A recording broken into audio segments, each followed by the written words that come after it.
Less than a week. That's quick. Hey, there's the Aussie we were thinking of. Perfect. Now we have 2 of them. We're gonna get twice the work done. They're multiplying.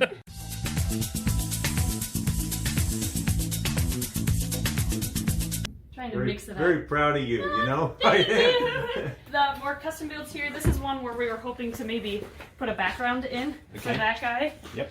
What animal's in it? We haven't decided yet for that one, so we have to figure that one out. And But maybe the paneling will only expose, you know, 3/4 of the glass at the front or something like that, so it won't be like a square box. make it look natural, like a little cave opening. Yes. Okay. Yeah, we'll try that. Well done. That's where we're at. Wow. So I walked. Zoo, of course, but the Okay. store will be. I love it. Well Oh, done. thanks. Well done. That's why we needed so many panels and 2 trucks Yeah. worth. This is where it's all going. I thought on your last order there was too many panels and they're crazy, but I did talk to you about that, but you've used them. Yeah. On Rex's cage. Oh my gosh, that tree's gonna look amazing.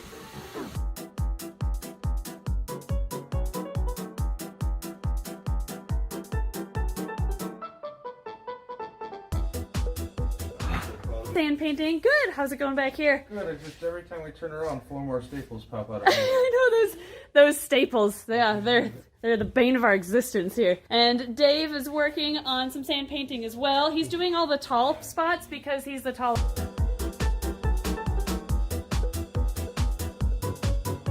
Wow, look at this! We have a door! I think it looks really nice. So we've got to, when you look from this corner over here, so we might have to paint this foam. A lot of cross ventilation because we're adding ventilation to the top too. So we'll get a lot of air cycling through. But now I have to cut this to the length of each of those enclosures.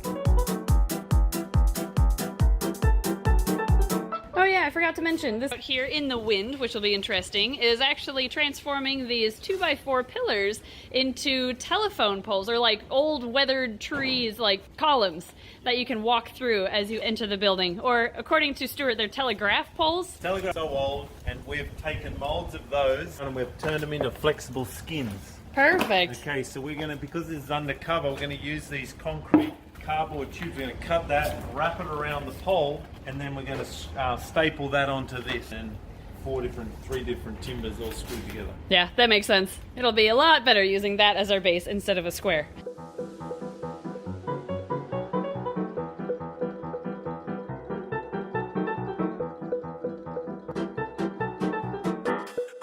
Paul is in town, we thought we'd take this moment to announce something that we are very excited for, and that is the annual Snake Discovery Build-Off that we are going to be hosting right here at the facility. Paul and I have been discussing this for quite some time now, donating supplies, and all of the participants are going to take what they want and decorate their best 4-foot habitat. So we decided really a 4-foot. Yeah. 4-foot size would be the best size. It's the most versatile. That way we can incorporate a wide range of from bearded dragons, ball pythons, a lot of colubrids, different lizard species. Yep. Really with all the different backgrounds and all the different supplies from all the different sponsors, I'm sure they're all going to be really unique, really different. Yeah. With how they do it. These vines, so that would be perfect. And they have one big thing to crawl up. That's gonna be awesome. It'll be a fun display to walk by and see like 5 false chameleons in there. And how's it going over here, Bonnie?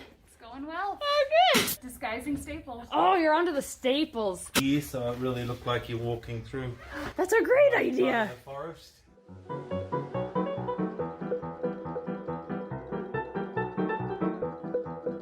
Oh, and the tree is done. That looks so cool walking. I'm separating those two from over here because if you're looking at this enclosure, you're like, oh, there's a tree in the way. Can't tell it's over there. Oh, now I can. Sweet.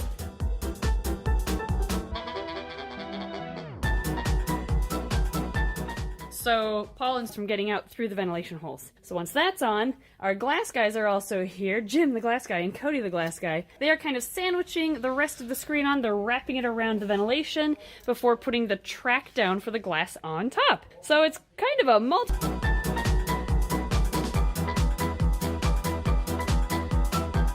I want to attach it to this beam here. Okay.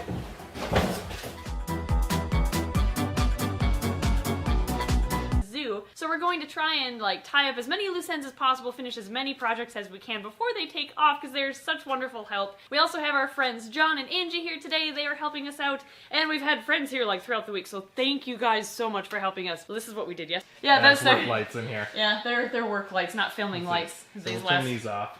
Oh, yeah. So you kind of walk in here and it's dark. All the inverts are going to go over there. And Stuart spent quite a bit of time working on this pillar in between the back. This really is the duck's nuts.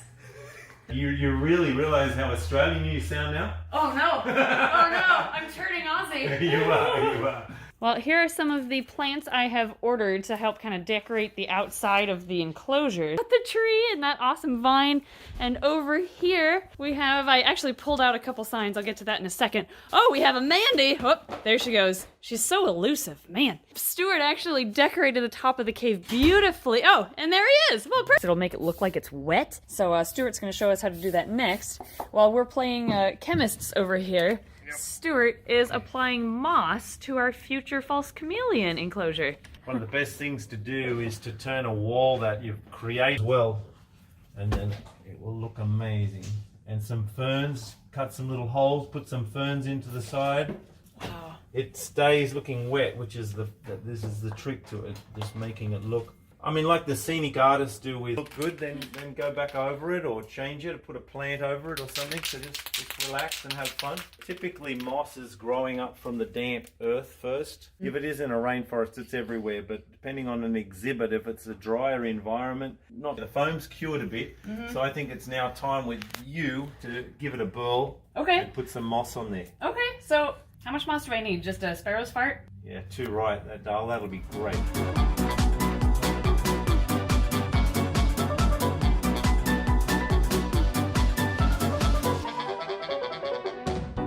Okay, so I've nearly finished here, Paul. We're just got to put a few more things on this, and this whole corner, this island will be done. Yep. You're about to hit the frog and toad, okay? So can you just... A caulking gun. You're a galah. I'm doing plants, mate. Yeah, bugger off. I'm going home. Bugger off, we'll be gone with you. Well, today is our last day together. It's actually a bonus day. We were all supposed to be done last night, but then Paul and Stuart decided to come in for another. Yeah, I learned a lot from Stuart. You did too? Yeah. Nice. It's always a learning experience, whether it's you or Stuart. We always learn so much every time you're here. Well, guys, definitely go check out customreptilehabitats.com to check out Paul's enclosures that he builds. We, again, have the Snake Discovery branded enclosure. Yep, Green Tree Python exhibit got done. We have a door now. Yeah. Isn't that great? Yeah, that worked really well. Hidden door. We're going through plants like the bromeliads and cool little flowers and figuring out where to put all of them. But your eyes start to get tired of it, and then all of a sudden you start adding a little bit of green, and it's like, whoa. It brings it together. It's crazy. So yeah, you can go under the tree. Yeah, there you go. Whoa. Yeah, it even gets darker. Stuart and Paul worked pretty... So the tree's there, the mural's done. And then last but not least, gonna hit my hand on Yeah. there. The invert cave! Isn't Yeah. this great? I can't believe he decorated with like the ferns and bromeliads and all that. We were able to hide the light switch to the zoo.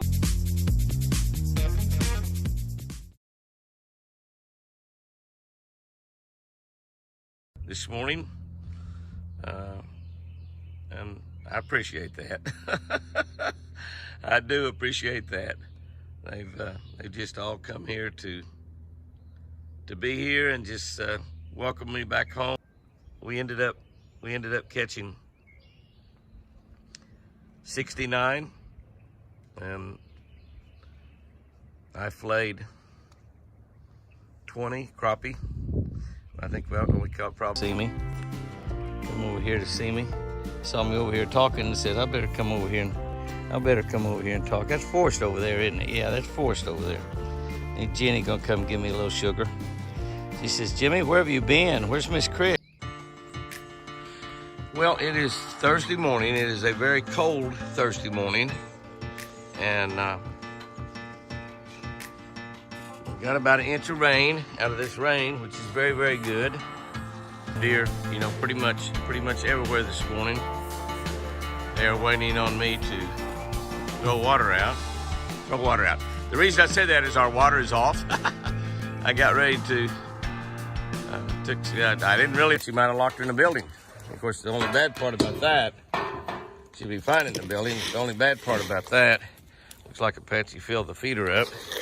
The bad part about that is he's just coming through here snorting and carrying on.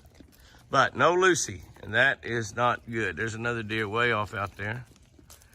There is no Lucy, and that is very, very unusual. So I'm gonna go search for Lucy.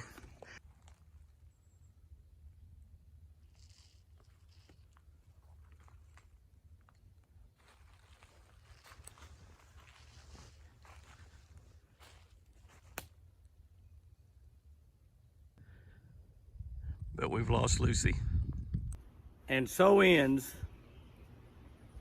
the story of Lucy the deer. America's deer, Jibby's deer. When I saw it, my heart dropped into the pit of my stomach. Oh no! A mite! A huge one! And one massive deer tick or something. So turns out, after observing this thing for a week, I've learned a few things about it, and was able to get some expert info about this mystery creature clinging onto our ants from an actual acarologist, i.e. someone who might. Let me go over 3 possibilities as to what it could be. First possibility is the worst case scenario, which is that this mite is indeed a parasite that sucks blood from our ants, which means it is a danger to our new ant colony, which you guys have officially named the Woodland Warriors. We've seen on this channel in the past how devastating blood-sucking parasitic mites could be, as it wiped out my once thriving yellow crazy ant colony, the Golden Empire. You guys even spotted blood-sucking ant mites on some of the wild ants living in Antopia, my backyard, which you can see here on this black crazy ant. Overall, it seems parasitic blood-sucking mites tend to be a common pandemic in the ant world, and an agony, or simply as their permanent mobile homes, and doesn't necessarily feed on things that harm the ants. In this case, the mite is a moocher and commensalistic. So with all that in mind, I've been keeping an eye on this mystery giant mite over the past week. I noticed that I don't find the mites anywhere else on the ants' bodies, except for the bottom of the ants' faces. AC family, it seems these mites are literal facehuggers. Let's call them that for now. The facehuggers seem very adept shot. My guess is it hops from ant to ant when the ants feed mouth to mouth via trophallaxis. If this is the case, it would make sense that this mite specializes on ants as their host. And it wouldn't even surprise me that the bio or parasitism went as far as this facehugger species only being found in the nests of this species of carpenter ant, as there are many cases in the ant world where ants have formed exclusive symbiotic relationships like that, like sect friends, and contacted an acarologist friend of mine, a biologist who studies mites for a living, named Dr. Caitlin Campbell from the University of North Carolina. She was actually the one who taught us about phoretic mites. If anyone would know about not to panic right away when we spot mites on our ants. Thank you for that. However, yet again, I've spotted a large mystery mite, or tick, that clings to the bottom of my carpenter ants' heads. I was wondering if you could take a look at our video. We should be worried. Or if they are somehow helpful to the colony. They're quite large, but don't look like the typical blood-sucking mites. I linked last week's episode and hoped she would bring good news. And AC family, to my delight, she responded back, who was into ant mites, to help us solve the case. Dr. Ron, who happens to be from an entirely different state, Maryland, working for the USDA, also emailed back saying, "Dear Mikey, I do agree with Dr. Campbell. If you can send them to our ant colony, I fear removing this one mite could be detrimental to the colony if it does help the carpenter ants survive in some way, i.e. by eating up harmful mold from the nest. Or if there's an even deeper codependence going on. This note, I don't even know how the mite got here in the first place, seeing as this entire colony was raised in an enclosed test tube the whole time, from just our single pregnant queen ant. Could it be that the mite was attached to our queen before the wait until I spot more of these facehuggers, before I collect them for sending off to our mite experts in the US, just in case they are beneficial mites? Now, Dr. Caitlin mentioned that a lot of the characteristics that help ID the mite are on the underside, mouths to feed, etc. So now, AC family, here's where I need your help. What do you think we should do? Do we wait and observe the mite before taking any course of action? Perhaps see if we spot more of them over time, or if the ants start dying. Pug, you have to stop.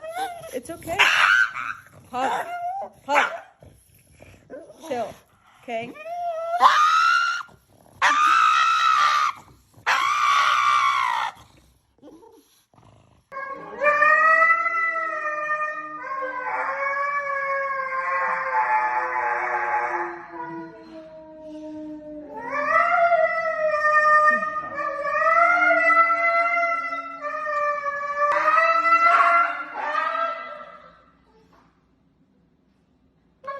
All that for that. Oh my God.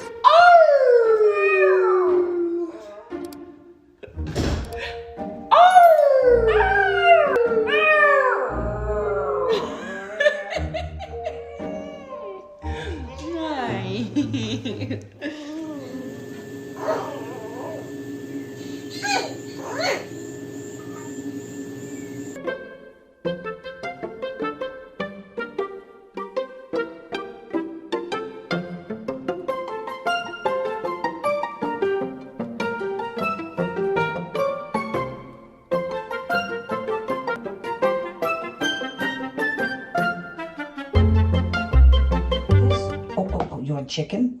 Oh, yo, oh, yo, yo. Who wants chicken? Who wants chicken? I do, mommy. Oh, yo. Mommy's making chicken.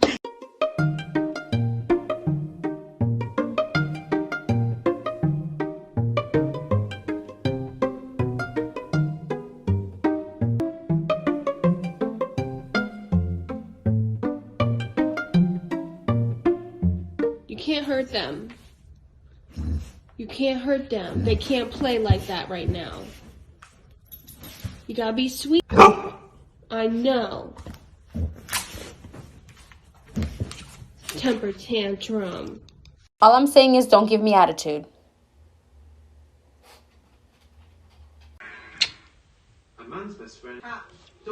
I was just trying to take her to go pee, and she collapsed on the stairs and pretended she was dead so she wouldn't have to go out in the cold. Ivy, that looks so uncomfy. WTF.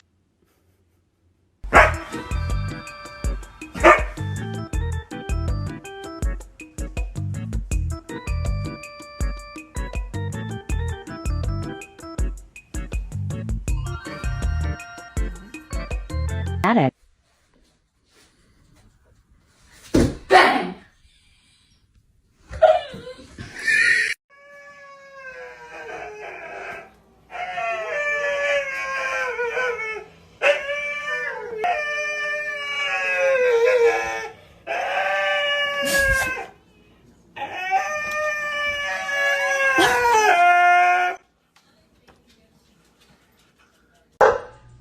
You're not trapped. Just not allowed to use her name. What name? Olive.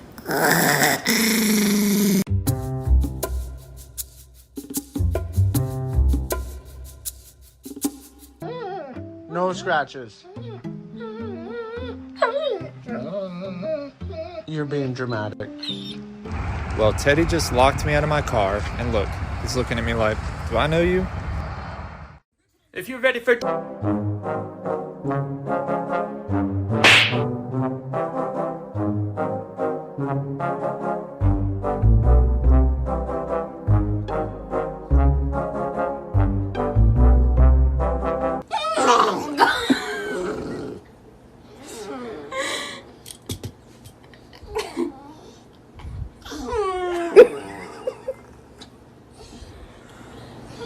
I think you're being dramatic. Very.